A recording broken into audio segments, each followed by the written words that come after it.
अस्सलाम वालेकुम। आज की इस वीडियो में मैं आपके साथ तहज्जुद का एक ऐसा मौज़ा पेश करूँगी जो मेरे साथ एक बहुत ही प्यारी बहन ने इंस्टाग्राम पे शेयर किया है। ये कहानी, ये मौज़ा मैं बिल्कुल उन्हीं की ज़ुबानी आप लोगों के साथ शेयर करने जा रही हूँ। वो लिखती हैं, मेरा नाम सारा है। यूनिवर्सिटी के पहले साल में ज़ैन से मेरी दोस्ती हुई। वो मेरा कज़न ही नहीं था बल्कि बचपन का दोस्त था।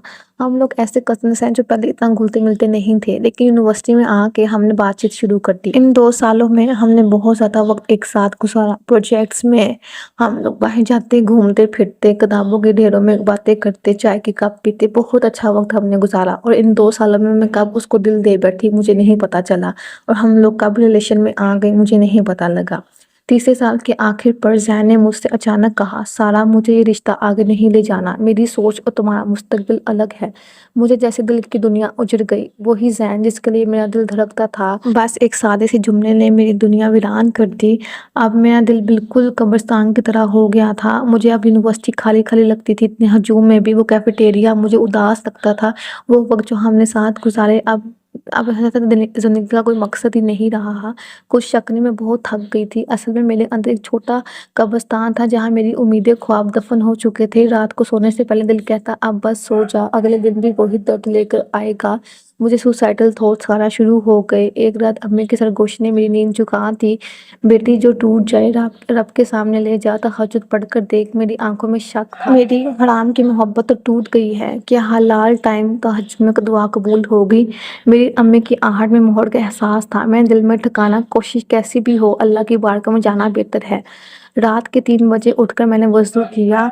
मैंने जाए नमाज़ बिछाई और वहाँ बैठकर मैं खूब रोई। या अल्लाह, तूने मेरा दिल ज़ैन के लिए बनाया था मगर वो वापस मुड़ गया। अब मैं तेरे दर पर आ गई हूँ। मेरी हलाल प्यास को दोबारा जगा दे और जो बेहतर है वही नसीब में लिख दे। वो पहले तहज्जुद थी जो सुकून भरी थी, दिल की हिचकियाँ, आंखों के आंसू और सर के नीचे अल्लाह की रहमत का यकीन।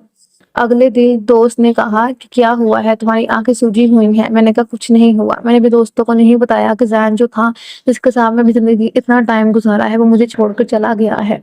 बस मैंने तहज्जुद का दामन छोड़ दिया और मैंने किसी से भी कोई बात नहीं की। जब मैं ज़ैन को देखती यूनिवर्सिटी में तो वो अपनी दुनिया में मगन था, अपने दोस्तों के साथ था। और फिर कुछ दिनों बाद सुनने में आया कि उसने अपनी एक नई गर्लफ्रेंड बना ली है। मुझे यकीन नहीं आ रहा था कि वो ज़ैन जिसके साथ मैंने 2.5-3 साल गुजारे हैं, जो मेरा कज़न भी है फर्स्ट, वो मेरे साथ ये सब कुछ कर रहा है। उसको जैसे मुझसे नफ़रत होती जा रही थी। वो मेरी तरफ देखता भी नहीं था, बस अपनी दुनिया में मगन था। अब तो यूनिवर्सिटी में भी सबको पता लगना शुरू हो गया था कि मेरा और ज़ैन का रिश्ता ख़त्म हो गया है। सब मुझसे पूछते थे लेकिन मैं नहीं बताती थी। लेकिन सबसे बड़ी उदास बात ये थी कि वो मेरी तरफ ना देखता था, ना मुझसे बात करता था। जो प्रोजेक्ट्स हमने इकट्ठे किए थे उसमें से उसने अपना नाम भी कटवा लिया था। और उसने जो उसकी गर्लफ्रेंड थी, वो उसकी मेरी एक्स बेस्ट फ्रेंड थी। यूनिवर्सिटी में आप जानती होंगे कि बहुत सी दोस्तें बनती हैं और बाद में वो रिश्ता तोड़ जाती हैं। और जब मुझे पता लगा कि जिसके साथ मेरी फर्स्ट सेमेस्टर में जिस लड़की के साथ लड़ाई हुई थी, उसी के साथ वो अब रिलेशन में है, मेरा दिल ज़्यादा टूटा कि मैं जिस इंसान को लेके इतना घमंड था, उस इंसान ने मेरा घमंड तोड़ दिया है और ऐसी लड़की के साथ दोस्ती कर ली है जो मुझे बिल्कुल भी पसंद नहीं थी। खैर वक्त गुजरता गया, हम लोग आखिरी सेमेस्टर में आ गए और ज़ैन की बेरुखी वैसी ही रही, लेकिन मैंने तहज्जुद का साथ नहीं छोड़ा और मैं तहज्जुद में डटी रही। फिर ऐसा हुआ कि वही लड़की जो उसकी गर्लफ्रेंड थी, उसने उसको एक केस में फंसा दिया था। ज़ैन को एक केस में फंसा दिया था और वो 2 दिन पुलिस कस्टडी में रहा था। और वो पुलिस कस्टडी में रहा था और जब वो यूनिवर्सिटी आया तो हर जगह ये बात फैल चुकी थी। हर कोई उसको हक़ारत भरी नज़रों से देख रहा था और यूनिवर्सिटी के डीन ने भी उसको एक्सपेल कर दिया था कि वो उसको अब यूनिवर्सिटी में नहीं रखेगा। उसकी वजह से यूनिवर्सिटी का नाम ख़राब होगा। उसको ड्रग्स में फंसा दिया था उस लड़की ने, और वो लड़की एक अमीर बाप की बेटी थी, तो उसके लिए इस केस से निकलना बहुत आसान था। और यूनिवर्सिटी और हमने 2.5-3 सालों में पीएमएस की तैयारी भी की थी इकट्ठे में, और एक और टेस्ट दिया था हमने पीपीएससी का। और जब उसके नतीजे आए तो पता लगा कि ज़ैन जिसने पीपीएससी का एग्ज़ाम मेरे साथ दिया था, वो इस एग्ज़ाम्स में रह गया है और वो एग्ज़ाम मैंने क्लियर कर लिए हैं और मेरी गवर्नमेंट सीट पे नौकरी लग गई है। इस तरह मैंने देखा कि इस आखिरी वक्त में यूनिवर्सिटी के ज़ैन बहुत अकेला रह गया है। वो वापस तो आ गया था यूनिवर्सिटी में, लेकिन कोई उससे बात नहीं करता था। उसके अपने दोस्त उसको छोड़ गए थे, वो लड़की उसको छोड़ गई थी। अब वो अकेला रहता था, वो मेरी तरफ देखता था, वो बहुत उदास था। उसका पीपीएससी भी क्लियर नहीं हुआ था, ना उसका पीएमएस क्लियर हुआ था। अब जब हर कोई अपने करियर के बारे में सोच रहा था, उसके करियर पे एक दाग लग गया था। उसको इस बात का बड़ा गुरूर था, उसके दोस्त, उसका करियर, उसकी गर्लफ्रेंड, हर कोई उसको छोड़ गया था और बिल्कुल तन्हा रह गया था। اس طرح آخری دن تھا یونیورسٹی میں اور وہ یونیورسٹی بھی نہیں آیا تھا، لیکن وہ مجھے بہت دیکھتا تھا اور اس نے 1-2 دفعہ مجھ سے رابطہ کرنے کی بھی کوشش کی تھی، اور میں نے ان دنوں میں تہجد نہیں چھوڑی تھی، اور میں نے رب سے پھر دوبارہ بات کی کہ اللہ تعالیٰ اگر آپ کہتے ہیں تو میں دوبارہ زین سے بات کر کے دیکھتی ہوں، تو مجھے کوئی ہنٹ دے دے اگر وہ مجھ سے دوبارہ بات کرے گا۔ خیر وقت گزرتا گیا اور میں نے اس کے میسج کا رپلائی نہیں کیا۔ میں چاہتی تھی کہ وہ ابھی اور اپنے فیصلے پہ پچھتاوا کرے کہ اس نے مجھے جن لوگوں کے لیے چھوڑا تھا آج وہی لوگ اس کو چھوڑ گئے ہیں۔ وقت گزرتا گیا اور میں اپنے کریئر میں آگے بڑھتی گئی، اور لیکن میرے دل میں زین کی محبت کم نہیں ہوئی تھی۔